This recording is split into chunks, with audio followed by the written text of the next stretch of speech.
कुछ दिनों पूर्व बिलासपुर की अरपा नदी में नहाने गई 5 बच्चियों में से 3 की डूबकर मौत हो गई थी। इस घटना से पूरे क्षेत्र में शोक व्याप्त था। प्रशासन और स्थानीय लोगों की मदद से डूबी हुई बच्चियों के शवों को निकाला जा सका। मृत बच्चियों के परिवारजनों का रो रो कर बुरा हाल था। नदी के किनारे शवों को रखकर घंटों चक्का जाम भी किया गया, लेकिन प्रशासन ने स्थिति को नियंत्रित करते हुए शवों को पोस्टमार्टम के लिए भिजवा दिया। शासन से मृतक परिवार को आर्थिक मदद भी दी गई, लेकिन बच्चियों के डूबने की वजह थी नदी की गहराई, जो खुदाई के कारण हुई थी। अब इस पूरे मामले में राजनीति ने अपना हस्तक्षेप प्रारंभ कर दिया।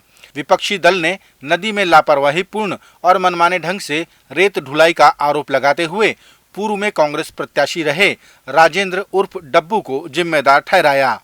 अरपा नदी में रेत माफियाओं की कारगुजारियों के कारण जो अवैध रेत का उत्खनन किया जा रहा है, वो सारे कांग्रेस के लोग शामिल हैं, सत्ता पक्ष के लोग शामिल हैं। सरकार के संरक्षण में हो रहा है। जो 10-12 फीट के गड्ढे हुए, उसमें 3 बच्चियों की दर्दनाक मौत हुई। इसका जिम्मेदार कौन है और उस जिम्मेदार व्यक्ति के खिलाफ में सरकार ने अभी तक क्या क्या कार्रवाई की है? और ये सिर्फ बिलासपुर की घटना नहीं है, रेत माफियाओं को पूरे प्रदेश में चल रहा है और धड़ल्ले से चल रहा है।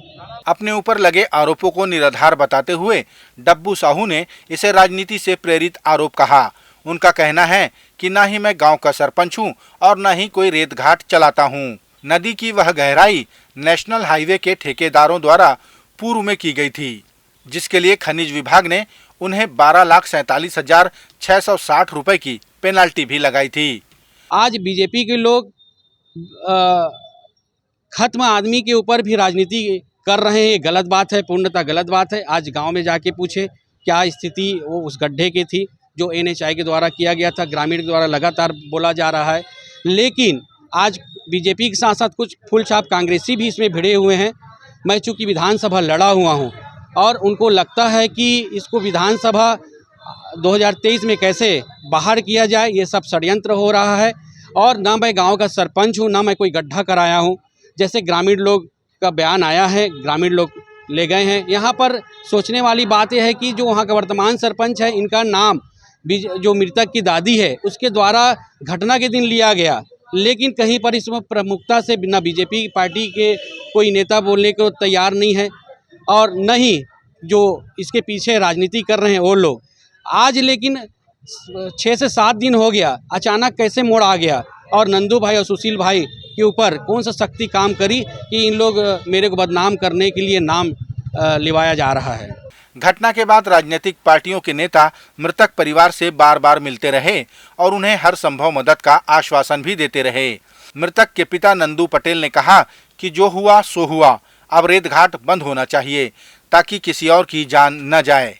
नेता लोग आ रहे हैं, जा रहे हैं, आपस में सब बोल रहे हैं कि बस आप कुछ भी जरूरत पड़े तो आपको हम मदद करने के तैयार हैं, तत्पर हैं, लेकिन किसी प्रकार की मदद नहीं कर रहे हैं। अभी कोई किसी में मदद नहीं है। आप लोग क्या चाहते हैं? हम लोग चाहते हैं कि बस हमारे बच्चे ठीक रहे, अभी सभी गांव का मोहल्ले का, बस हम यही चाह रहे हैं। रेती घाट बनवाना चाहिए बस। ठीक। बच्चियों के परिजन शासन की मदद से संतुष्ट हैं, लेकिन वे बार बार रेत घाट बंद कराने की बात कहते नजर आए ताकि ऐसी घटना की पुनरावृत्ति न हो। अभी जिसको राजनीति समझे या कुछ भी समझे, उसको हमको तो मतलब ही नहीं है। जो हो गया तो हो गया भैया। मेरे बच्चे जो जाना था तो चले गए, लेकिन अब रेत घाट नहीं चलना चाहिए। मेरा बच्चे गए तो गए, किसी दूसरे के बच्चे ना जाए इसमें।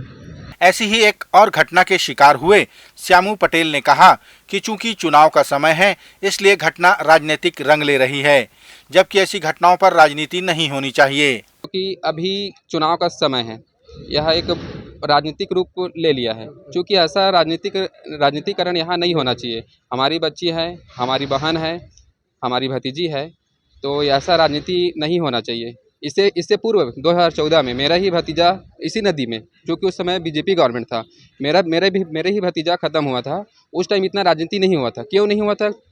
क्योंकि उस टाइम चुनाव का माहौल नहीं था। बहरहाल हरेली के पावन पर्व पर किसी के घर में मातम छा जाना और एक ही परिवार की 3 बच्चियों की मौत हो जाना किसी दुखों के पहाड़ से कम नहीं। भगवान उन्हें इस दुख को सहने की शक्ति दे। खैर, जो घटना घटी उसकी जिम्मेदार वो गहराई थी जो नेशनल हाईवे अथॉरिटी द्वारा किए जाने की बातें सामने आ रही हैं। अब देखना होगा कि शासन उस रेत घाट को बंद कराती है या फिर किसी और घटना के होने का इंतजार करती है।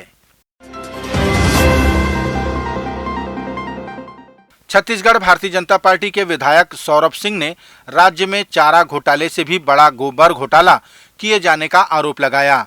उन्होंने पत्रकार वार्ता के माध्यम से आंकड़े प्रस्तुत करते हुए 229 करोड़ के गोबर घोटाले की बात कही। विधायक सौरभ सिंह ने कहा कि गोधन न्याय योजना के तहत सरकार ने 246 करोड़ की गोबर खरीदी की, तो गोबर सरकारी संपत्ति हो गई क्योंकि इसमें सरकारी बजट का पैसा लगा। भाजपा द्वारा हिसाब लगाए जाने पर 17 करोड़ की बिक्री का तथ्य सामने आया। बाकी 229 करोड़ का हिसाब प्रदेश सरकार के पास नहीं होने का आरोप विधायक सौरभ सिंह ने लगाया। ग्राम पंचायतों को ये कहा गया कि आप गौठान समिति का अध्यक्ष बने।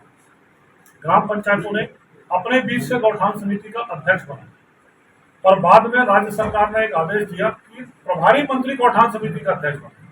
और प्रभारी मंत्री ने किसको बनाया गौठान समिति का अध्यक्ष? अपने ही कार्यकर्ता को, कांग्रेस पार्टी। और कांग्रेस पार्टी का कार्यकर्ता जो गौठान समिति का अध्यक्ष बन के बैठा है, वो इतनी गौठान खरीदी कर रहे हैं कि मैंने आपको एक उदाहरण बताया कि एक परिवार की 3 महिलाएं और उन 3 महिलाओं ने 282 लाख गोबर बेच दी। और ऐसे अनेकों उदाहरण है, आप इंटरनेट को खोल के देख सकते हैं। गोधन न्याय योजना का बहुत सारा डाटा इंटरनेट में इनकी खरीदी का डाटा है। तो इस ढंग से अगर खरीदी हो रही है तो इस खरीदी को कैसे किया जा रहा है? और जहां जहां पर जिस मात्रा में 5 लाख 6 लाख गोबर एक गौठान में जो बता रहे हैं, उतना तो स्टॉक रखने की जगह नहीं, उतने तो वन में टाके नहीं बने जितने गोबर की खरीदी बता रहे हैं। तो इस ढंग से यह संगठित भ्रष्टाचार छत्तीसगढ़ में चल रहा है और उसका क्लियर कट नमूना आया कि 229 करोड़ का छत्तीसगढ़ सरकार के पास कोई हिसाब किताब नहीं।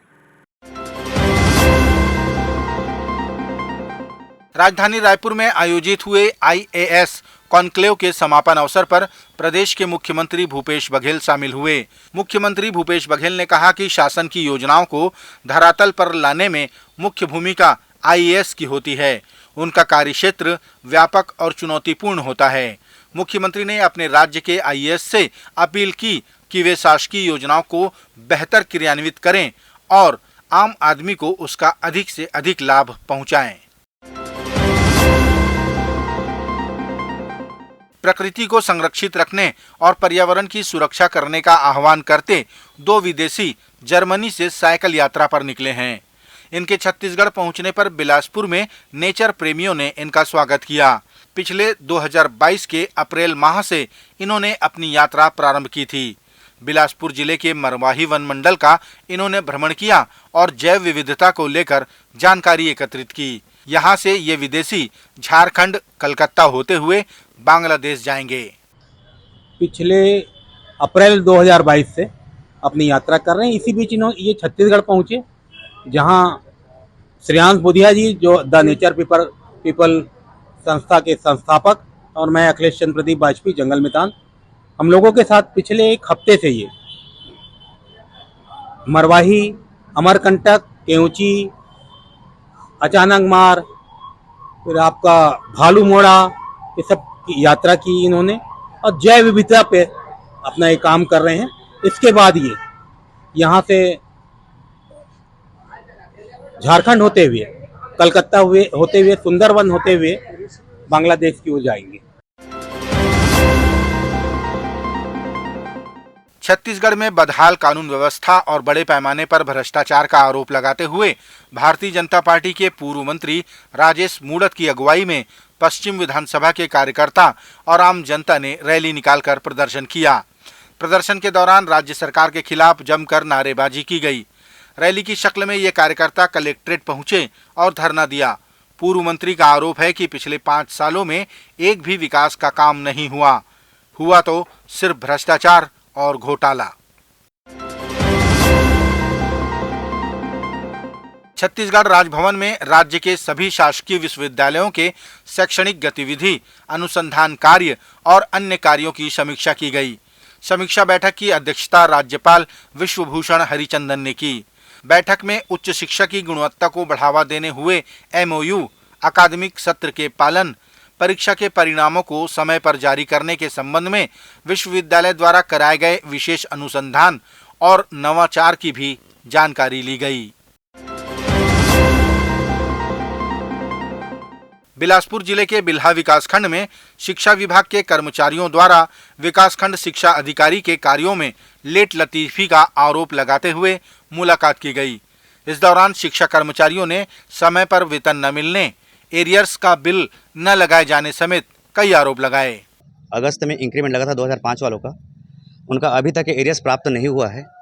लगातार अधिकारी द्वारा आश्वासन दिया जाता है कि सप्लीमेंट्री बिल में बना दिया जाएगा, सप्लीमेंट्री बिल में बना दिया जाएगा। इसके बाद भी आज पर्यंत तक बिल जो है वो जमा नहीं हुआ है। दूसरी बात यह है कि ऐसे कई साथी हैं जो मेडिकल अवकाश में गए थे, उनका भी बिल अभी तक सप्लीमेंट्री बिल के रूप में अभी तक जमा नहीं हुआ है और उनको आर्थिक समस्या हो रही है। तीसरी बात यह है कि कभी भी वेतन जो है नियत तिथि पे नहीं मिलता है, जबकि वेतन का नियम है कि मंथ के वर्किंग डे अंतिम दिवस में मिल जाना चाहिए, किंतु विगत 12-13 महीने से समय पे वेतन नहीं मिलता है। कर्मचारियों ने यह भी कहा कि कार्यालय में समय पर कोई बाबू नहीं आता और ठीक से जवाब भी नहीं देते। बहुत सारे काम जो है मतलब समय पर नहीं हो पाते हैं। आज की बात है, मैं एक काम से को लेकर के 12:30 बजे आया, उस समय कोई यहाँ पर कोई मुझे कर्मचारी अधिकारी कोई नहीं मिला। मतलब पूरा मतलब कार्यालय खाली था। मतलब अगर कोई व्यक्ति आ रहा है, मान लीजिए हम 12 बजे हमारी छुट्टी हो जा रही है, सुबह पाली के स्कूलों हैं, अगर वो आ रहे हैं यहाँ पे स्कूल में काम कराने, तो उनको यहाँ मतलब कार्यालय में तो कोई भी नहीं मिलता है। एक ही यहाँ पर समस्या आ रही, यहाँ सारी चीज़ें अस्त व्यस्त हैं। कभी भी समय पर वेतन नहीं जमा होता है। वेतन जो है 5 तारीख से लेकर के 10 तारीख के बीच में वेतन आ रहे हैं। मतलब ये लगभग दिसंबर के बाद से चल रहा है, लगभग 7-8 महीने से लगभग ऐसा ही हो रहा है। वेतन हम लोग कभी समय पर नहीं आ रहा। और कई लोगों का ऐसा है कि उनका जो चाहे वो EMI कट रही हैं या बैंक का लोन चल रहा है और बहुत सारी चीज़ें हैं, बहुत सारी समस्याएं हैं जो उनका समय पर वेतन ना मिलने के कारण उनको बहुत तकलीफ हो रही है। जैसे जैसे चुनाव नजदीक आता जा रहा है, छत्तीसगढ़ में विपक्षी दल भारतीय जनता पार्टी सरकार के खिलाफ आक्रामक होती नजर आ रही है। मंगलवार को पूर्व कृषि मंत्री चंद्रशेखर साहू और प्रवक्ता संदीप शर्मा ने मुख्यमंत्री भूपेश बघेल पर किसान विरोधी होने का आरोप लगाया। प्रवक्ता संदीप शर्मा ने कहा कि राज्यांश की कुछ राशि देने से बचने के लिए मुख्यमंत्री प्रदेश के किसानों का बेड़ा गर्क कर रहे हैं और केंद्र सरकार की योजनाओं से किसानों को वंचित कर दिया है। उन्होंने प्रधानमंत्री फसल बीमा योजना की अधिसूचना अभी तक जारी न करने का आरोप राज्य सरकार पर लगाया। तो जो 14 लाख मकान आया था गांव में, वो इन्हीं छोटे किसानों का मकान है, जिनके पास 50 डिसमिल जमीन है, 60 डिसमिल जमीन है, 1 एकड़ जमीन है, 1.25 एकड़ जमीन है। ऐसे किसानों के लिए मकान आया था और जिनको इस मकान के लाभ के रूप में लगभग 2 लाख रुपया मिलना था। लेकिन भूपेश बघेल ने प्रति एकड़ 9,000 रुपया, आधा एकड़ में 4,000 रुपया या 1.5 एकड़ में 13,000 रुपया दे करके किसानों के ऊपर एहसान जताने का जो एक ढिंढोरा पीटा, उसके चलते उन्होंने किसानों को या गरीब किसानों को जो बड़ा लाभ मिलना था प्रधानमंत्री आवास का, उससे वंचित करने का काम। लेकिन दुर्भाग्य ये है कि राज्य सरकार ने प्रधानमंत्री फसल बीमा की अधिसूचना आज 25 तारीख हो गई, इसकी जारी नहीं की है और इसके कारण जो किसान प्रधानमंत्री फसल बीमा में अपनी फसलों का बीमा कराना चाहते हैं वो इससे वंचित हैं। और इसका कारण सिर्फ ये है कि प्रधानमंत्री फसल बीमा में जो प्रीमियम की राशि है उसमें जो राज्यांश देना पड़ेगा और वो राज्यांश जो है बहुत मामूली है, उस राज्यांश को देने से बचने के लिए भूपेश सरकार ने छत्तीसगढ़ के किसानों का बेड़ा गर्क करने का काम किया है, आज तारीख तक इसको लागू नहीं करके। और दूसरी बात, जो अभी पिछली बार हमारा फसल में नुकसान हुआ, रबी फसल में जितने ओलावृष्टि के कारण, उसका भी इन्होंने अभी तक जो है फसल कटाई प्रयोग के जो आंकड़े हैं उसको भी इन्होंने अभी तक से सार्वजनिक पटल पर इन्होंने नहीं रखा है राजस्व विभाग ने। इसके कारण आज तक जिन किसानों को चना का नुकसान हुआ है, उन्हारी के और फसलों का जो नुकसान हुआ है, खास करके पूरे हमारा उन्हारी बेल्ट जो है, चाहे बेमेतरा, कवर्धा से लेकर के उधर राजनांदगांव इलाका है, साजा वगैरह, बेरला, ये पूरे इलाके के किसानों का एक बड़ा नुकसान हुआ है। उस नुकसान की भरपाई भी सरकार की लापरवाही से नहीं हो पा रही है, क्योंकि उसमें भी राज्यांश के रूप में कहीं ना कहीं कोई हिस्सा इस सरकार को देना पड़ेगा। तो इस सरकार को जब भी किसानों को जो देना है उसको देने की बारी आती है तो बचने की कोशिश करते हैं।